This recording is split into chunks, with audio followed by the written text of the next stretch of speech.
So today I'm going to be kind of comparing two drugs that combat CLL. One's Ibrutinib and one is chlorambucil, but I'm going to be focusing on Ibrutinib. So a little bit about CLL. It's a type of leukemia that primarily affects your blood and bone marrow. So leukemia in general is blood cancer, and CLL is the most common type of blood cancer. So in the study that I'm going to be focusing on, it's primarily people above 65 years old. And CLL kind of affects people above in the older populations. But more scientifically, it's an overaccumulation of your B cells, which is a type of white blood cell. So the drugs are just trying to reduce that. So this is the pathway that it acts upon. The BTK pathway is responsible for the production of your B cells. So what it does is you have inhibitors from the drug and they attach to this pathway and they stop the production of your white blood cells, primarily your B cells. So this is kind of in theory to just reverse the effects or to stop them. Okay, so this study is a phase 3 trial. So in cancer trials, phase 3 means that they're trying to look at the health population. So they look at survival rates, they look at PFS, which I'll talk about more later. So these two drugs, Ibrutinib is taken in a pill. It's around 12 pills a day, which is a pill burden for many consumers, and I'll also talk about that in a little bit. And chlorambucil is an injection, and you take it up to 12 cycles throughout your treatment. Okay, so here are the demographics. The key thing here is that you want to have everybody kind of the same when you're comparing these two drugs. So on the y-axis here, you have all the different traits, and on the x-axis, you have the two different drugs. So the most important one here really is the CLL counts. So you can see that they're both pretty much the same, and this ensures that the study will actually be good and effective, and it will compare them coming from the same spot. What's the number of patients with CLL? Is that what you're listing here? It's like, yeah. And Chronic there's, okay. It's number of patients, or is it like some measure of? I think it's a measure. I don't like think it's the number blast. of patients. Okay. Okay, so this is PFS. This is a key thing that they kind of look at when they're doing cancer trials. It's after the patient is given the treatment, how long do they have to live, sort of. So Ibrutinib, you can see, so the y-axis is the PFS percentage. The x-axis is months after the treatment is given. So the reason there's two is one is an independent assessment, one's an investigator. So you can see across both, Ibrutinib kind of remains across the top, which means that more patients are healthy after the treatment is given, whereas chlorambucil kind of drops off near the end. So kind of the metric that they came up was that there's an 84% lower risk of progression or death of your CLL with Ibrutinib. And this kind of shows that when patients are kind of looking for which drug to take to combat their CLL, Ibrutinib is generally what doctors are mentioning. So this is a little bit more about the subgroup. So this is kind of similar to that first graphic I showed you, but it's a little more in depth, and it's also in the middle of the trial. So on the y-axis, again, you have the different number of traits, and on the x-axis, you have whether Ibrutinib is better or chlorambucil is better. So the line, this line, that on the right of that is where chlorambucil is better, and on the left of that is where Ibrutinib is better. So you can kind of see across all these different traits, Ibrutinib is coming out on top, I guess. So some of the key things here are that the bulky disease and the lactate dehydrogenesis, those are two things that they mentioned super specifically in the paper itself, and ibrutinib was also better across those. This kind of just shows that even across varying like disease severities, because as I said, this was kind of a little bit into the trial, so some people had progressed in a good way and some people had kind of stayed the same. So even as progression occurred, ibrutinib kind of came out on top. So now we have overall survival of patients. So on the y-axis, we have the patients who survived, and on the x-axis is months after the treatment.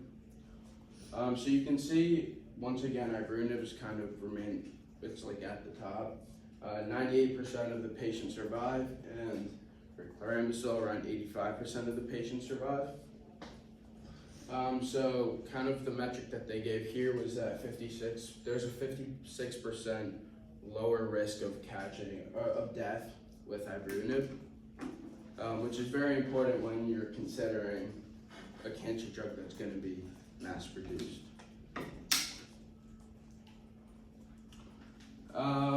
And this is kind of where they track the progression. So on the y-axis, you have the response rates of 3 different traits. So the first one is if it's responding in a good way, meaning that your cancer is getting a little better. It's stabilizing, and if it's progressing in a bad way. So on the x-axis, you have both ibrutinib and chlorambucil. And you can see that 86%, there's an 86% response rate for ibrutinib, whereas for chlorambucil it's 35%, and this shows that 85% of the patients who took ibrutinib had a disease that was going in the right direction. They were getting healthier. And 10% of the patients in ibrutinib had kind of the same, so they were stable, they were in a stable condition, whereas chlorambucil had at 45%. And then the key difference kind of is that for ibrutinib, none of their patients were actually progressing in a bad way, whereas for chlorambucil, 13% of their patients were not moving in the right direction.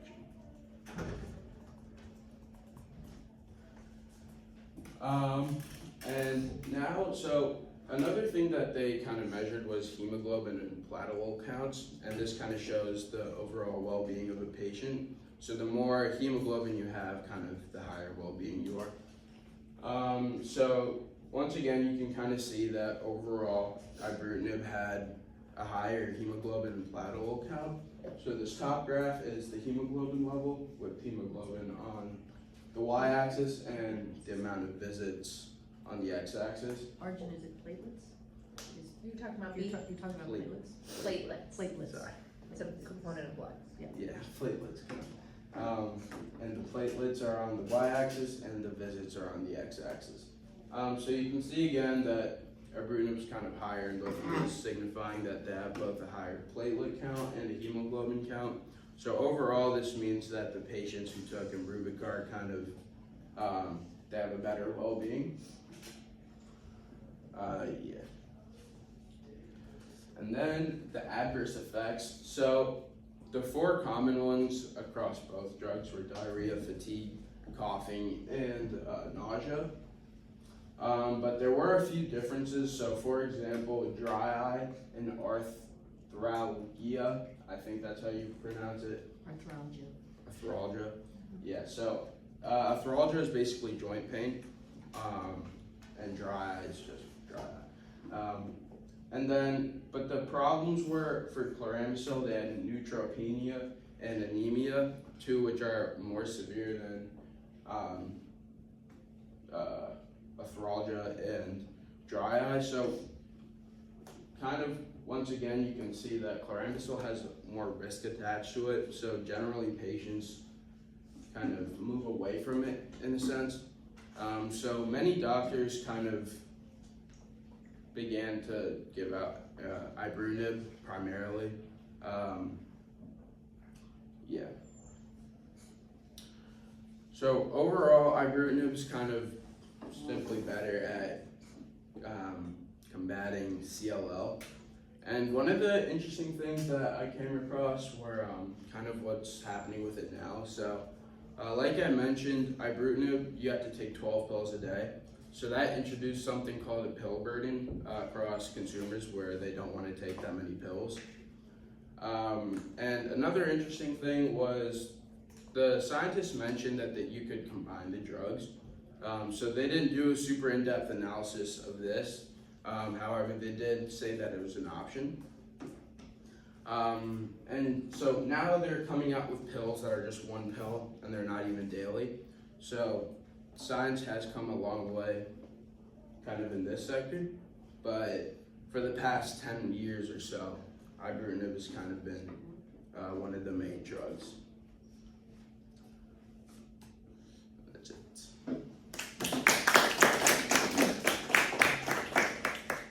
Questions? Arjun, Yeah.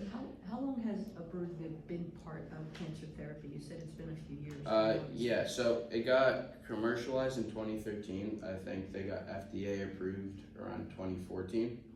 But I think this study was much more, it was, It says 2015. yeah. So, What's the second? Yeah. So we know why Ibrutinib is more effective than the other drug, like on a molecular level. Molecularly, I'm not sure. I think that ties into my question, which is, do you know what the mechanism is of the other one? Chlorambucil. Yeah, chlorambucil. Because you talked about the mechanism for Ibrutinib as being a BTK inhibitor, right? They're both BTK inhibitors. They're both BTK inhibitors? I'm pretty sure. I might be wrong. Oh, okay. I'll get you.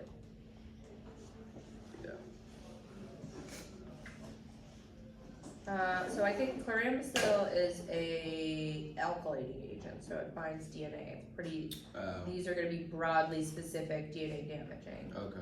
They're generally, I mean, they're still used as a class of drugs, but they're not specific at all. It's going to be a bit more specific.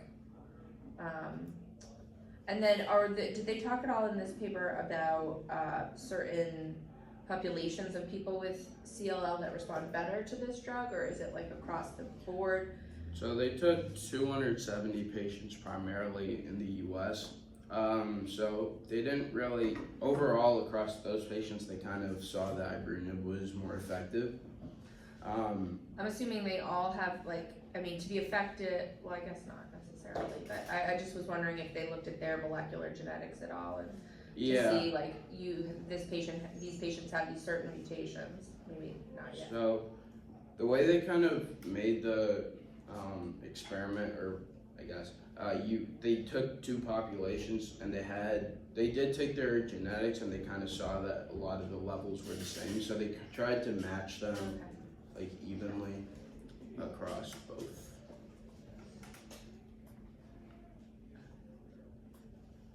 I mean, I think this drug, is significantly better, right? Yeah. I mean, you had one graph where the survival curve is basically like a flat line. Yeah. That's crazy.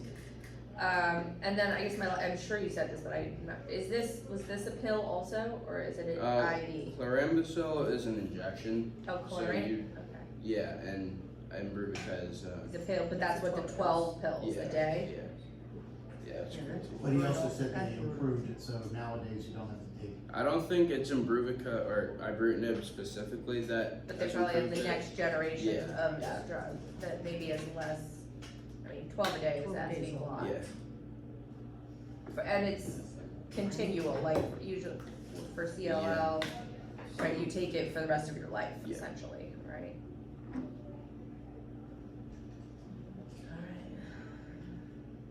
If there are other questions, ask them before I ask mine. So mine's more of a philosophical question. Like, if I'm the researcher and I'm looking at these two lines, and this anybody can answer this, but at what point do you decide it's not really ethical to have people in the control group? Yeah. You know what I'm saying? Like if I had a choice, I'm not in the control group.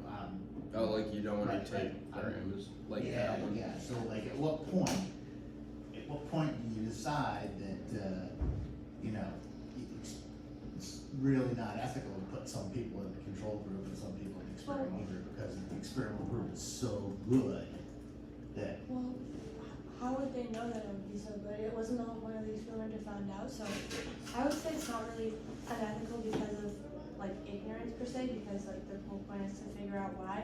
And also, if this was the standard before, these patients may have likely taken that drug anyway, and then unknowingly know that there's another option. yeah, no, I totally agree with that.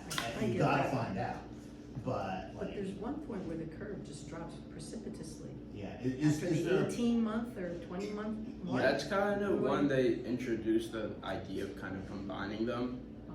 Because I think a lot of these patients were already on chlorambucil, so they would have to like ease into Ibrutinib, but it was kind of, they just did the study over a 24-month period, Yep. and I think like they had to stick to whichever one they chose, but they did introduce the idea of kind of switching over, Mhm. which I think After 2 years. I think they kind of introduced it after 18 months. I'm pretty sure around there. They didn't actually do it, but they said it was a possibility. Yeah, I mean, I don't know what I was actually just trying to look it up, but I don't know what the actual number is, but 100%, if you have a drug that proves to be so much more effective for the experimental group over the control, they will discontinue control and give all the control patients the drug. So there And is, there's a and they'll do number it- that's standard. There, is. but I think it is something in the, like, I think when you write your clinical trial guidelines, that is a component of it, is if Okay. your drug works so well, it is unethical for you to continue with the control group when you have a better treatment. And so they'll usually give it to the patients free of charge too, Yeah, It's yeah, included. cool. All right, thanks for coming, guys. Do we have one next Um, week?